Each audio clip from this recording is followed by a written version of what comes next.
Esta caixa que fixen no espacio de biblioteca creativa no Colexio de Seixo, pois fixen unha banca con cousas dentro que poden ser importantes e difíciles de encontrar.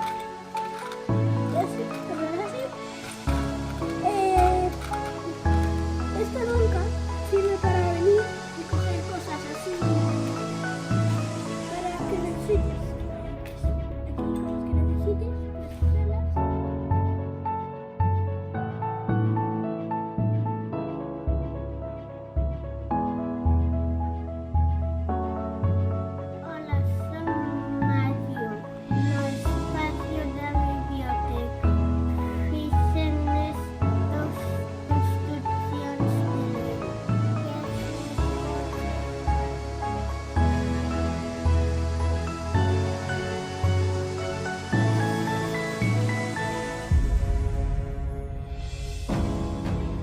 Sonia.